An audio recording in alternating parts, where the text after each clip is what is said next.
Thank you for that.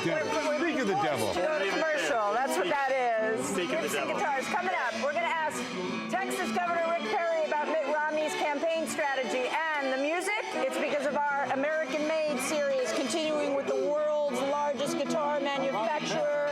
The CEO of Gibson Guitar will tell us his plan to increase market share.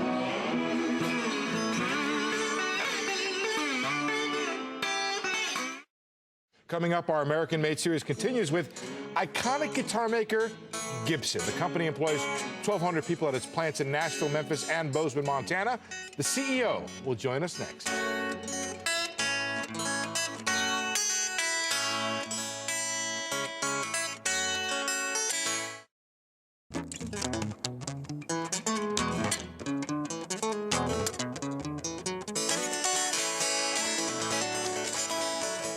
All right, when you think of a guitar and American Made, you have to think Gibson. The legendary company is the largest guitar maker in the world and has not missed a single beat since the dawn of rock and roll. Joining us now on set is Henry Juskowitz. He's the chairman and CEO of Gibson Guitar. Is that right? You're the largest in the world? Yes, we are. Yeah, I believe we are. Really, in the last 4 or 5 years, we took #1 spot. The big story that over the last, say, 10 or 15 years, or maybe 20 years, has been foreign-made guitars, and yet you've managed to maintain production here in the United States. How has that happened? We've not only maintained, but we've increased substantially. I mean, we've grown our factory. Last year, we doubled production here in the U.S. and continue. Doubled? Yes. Did you bring stuff from overseas, or what was the reason for doubling? Well, effectively, we did in that we're gaining market share. Really, it's a great guitar, and we're investing very heavily in technology. A lot of our, if you're a cost-based business in China, you know, you're looking at everything to strip cost out of the product, and price competition can be quite brutal. We're looking to put value into the instrument.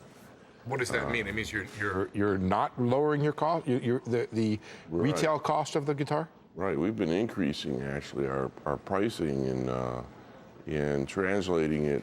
For example, we have a machine made in Germany called the Plek machine, which every one of our guitars goes through, which is a substantial improvement in the way guitars are manufactured. But they're enormously expensive. They're, you know, German machines, but every one of our guitar goes through that. I mean, how hard is it for you to keep production in the United States and to actually increase it, given the much higher labor costs? And is being the only non-union guitar shop, does that make it easier for you?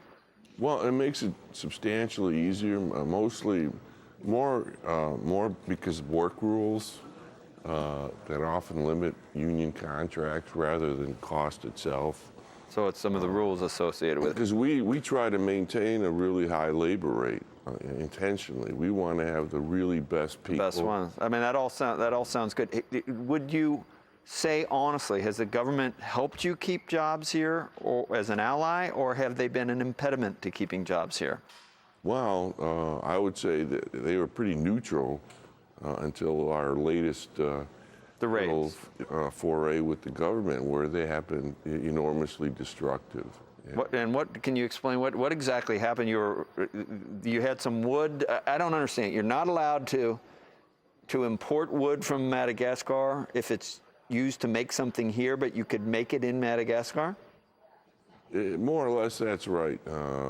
They cited a law that is... And they raided you. A couple of raids. The FBI. The whole thing. Oh, man, yeah. Was Eric Holder with them when they came, do you know, or was he down? No, he was fighting the Fast and the Was he running Furious, guns somewhere? Yeah.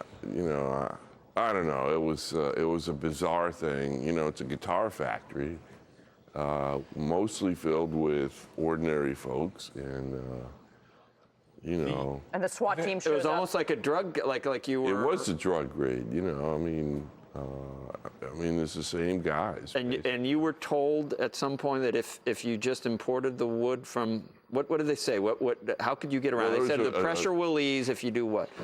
Well, there was an interesting citation in one of their filings in a lawsuit we filed to recover our goods that they seized. And they said, you know, you would have been better off to manufacture guitars in Madagascar. They said be better. So send the jobs overseas. Yes. Can I just ask, the Les Paul is the Yes. best-selling guitar you have? What % of total sales is it? Oh, wow, I don't know. I would guess it's well over 50%. And what is the best new product you've introduced? What is the coolest new thing? The Firebird X guitar. The Firebird X. That's over there, guys. That's the back left. Yeah. What's great about that guitar? Well, it has a boatload of new technology. It has like 8 microprocessors. Really? On a guitar? Microprocessor, not that one, guys. Wireless Bluetooth. Isn't it the one? And, you know, just Far, you The said guitar back. has way Back What left. do you ahead use of the its wireless time. Bluetooth Your other on a left. guitar for? No, it's the brown and white Well, on the back left. Your other left. very often the guitar player will Hey, use no, pedals. that's your right. Right, there it is. There it is. That's the Firebird right there that you're talking about? And that's got the wireless Bluetooth on it. Yeah, the blue. Well, no, it's the blue guitar. Oh, I was wrong. It was the blue one. You guys had it right at the beginning. Oh, okay. So there's 8 Policeman. microchips, but that's a Firebird 2 back there, isn't it? That is a traditional. That's the flavor. traditional one. traditional That's the one one, I of know. course. I'm such an old, you know, Yeah, whatever. Johnny Do you Winter. play? Right. Yeah. Do you play? I do. I've been playing since I was 8, and it's one of the Did reasons you I got buy it into- originally for profit or for fun?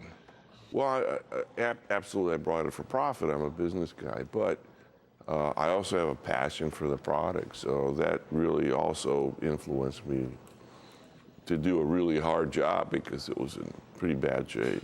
I mean, You raised prices because you made such a great product and you create adding more value and people are willing to pay for it.